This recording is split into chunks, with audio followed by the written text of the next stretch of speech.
Hello and welcome to the Real Estate Regroup Show. I am your host, LJ Walker, a real estate investor helping you realize your dreams of owning a home or investing in one.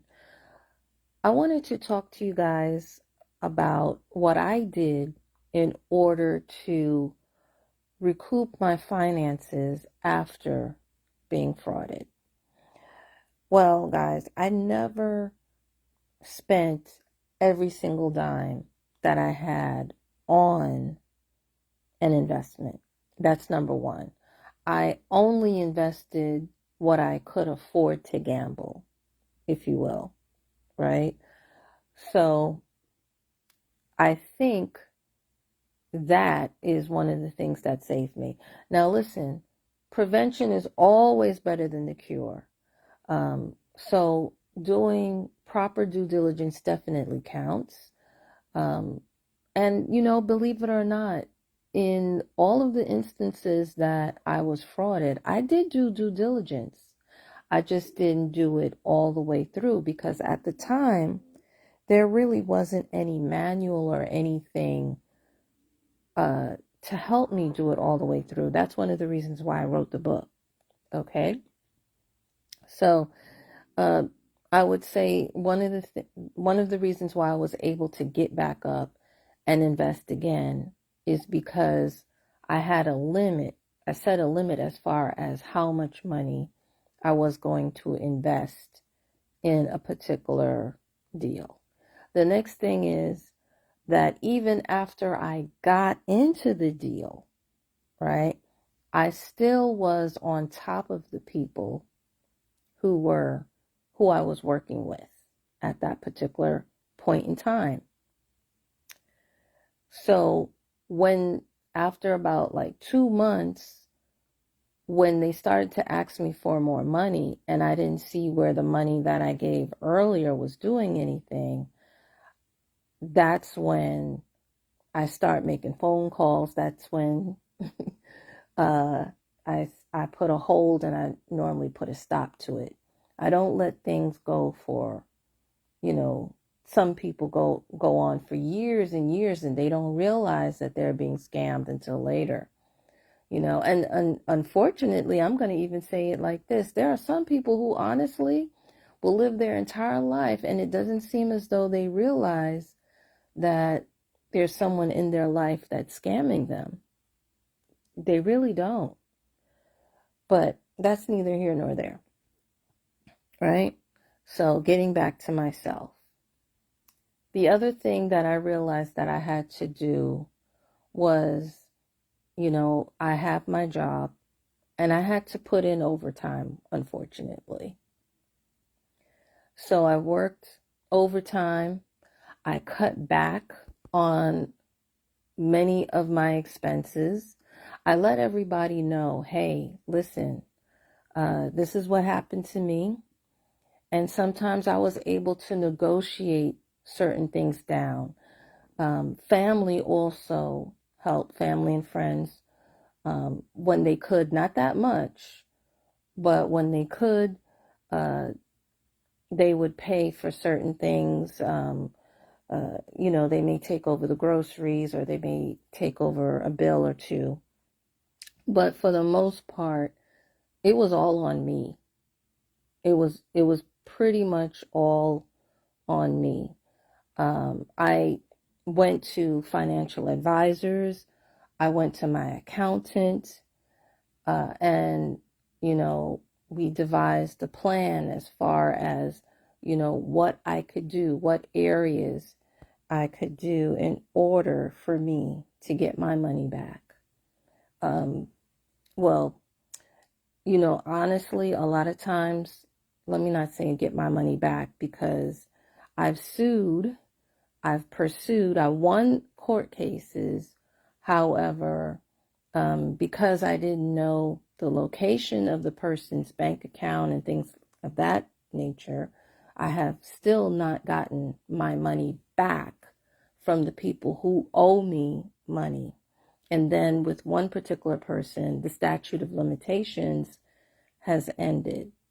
I really think it's unfair that many of the court systems include 2020. It's like your court was closed, so I couldn't I couldn't go to court and sue them during that particular time. But for whatever reason, certain states they still count it. And if you don't put in your paperwork to sue them, then you can forget about it. And then on top of that, listen, there's court costs. So another thing is when moving forward, you gotta realize that it costs money to sue people. And then even if you win, unfortunately, sometimes you don't get it back because they'll do what? They won't respond. They'll close their bank accounts and what have you. And then it'll cost you even more money to get either a private detector or to hire someone from the courts or to hire someone else to figure out, okay, where's this person in order for you to get your money back, right? So, hey, it's life. Sometimes you have to just realize, okay, I may never get my money back. It's never going to happen, right?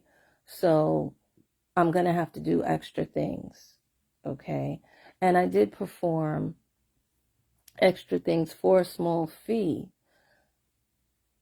in order to get some money.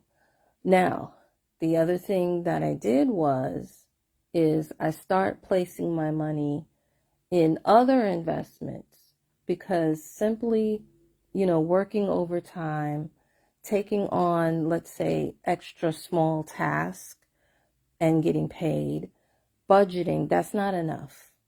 That's not enough. You have to find another investment, right? So I did put my money into the stock market, if you will. I did my research. I looked at what I already had in the stock market that was doing well, and I put more money into those particular investments. Those weren't really just outright stocks, because at that time it was mutual funds, and then I moved on to ETFs. And it was a combination of all of those things that brought my money up, if you will. I also put money into crowdfunding. Okay. There were various crowdfunding platforms out there that you can invest in as well that were doing great at that particular time. And I put my money in those vehicles. And that's how I was able to recoup, use that money, and buy other investments. And mortgage notes, the reason why I got into that is because the return on that is actually higher than what you get when you invest in the stock market or even when you do a crowd fund, right? So, and then on top of that, the expenses with that is a whole lot less than your typical fix and flip, gut rehab, being a landlord, being an Airbnb host. Okay. Yes, you can make more money in those other areas. However, you also pay higher expenses in those areas. So that's why that's one of the reasons why I made that move. Okay. And so far, it's been pretty good. I've only had one bad deal out of all, and so far I've done 16 deals altogether in that strategy alone. Okay. So guys, that's basically how I did it. That's basically how I was able to make my money back and then some after I was scammed. And also the other thing too is the properties that I talk about in my book, The Perils of Real Estate Scam Alert, I turned those into a rent-to-own program. First, I did lease purchase, and then I got scammed by the property manager who went to Thailand with part of the money. He didn't take all of it, he took part. So then, speaking to a lawyer, he told me to do owner financing. He says with owner financing, he didn't understand why I didn't do that from the jump, because this way you put the title of the house in those people's names. They are responsible for taxes, insurance, as well as paying you the mortgage every month. And that mortgage would be a lien against the house. He says, now, I wouldn't be able to evict them, but I would be able to foreclose and take the property back. Right? So the other person, besides the accountant, was my lawyer. And yes, the lawyer was at Legal Shield. I've seen some, comedians saying certain things about Legal Shield, but Legal Shield was who I used. Legal Shield did help me make my money back. Okay, so that's my personal story. If you have been scammed and you want to share how you made your money back, feel free to do so on my YouTube channel in the comment section. All right. That's basically it for now, guys. That's hopefully the information that I shared will help you make smart financial moves. Feel free to pass this amongst your friends. Remember, each one reach one, teach one. Bye for now. Until next time, have a good night.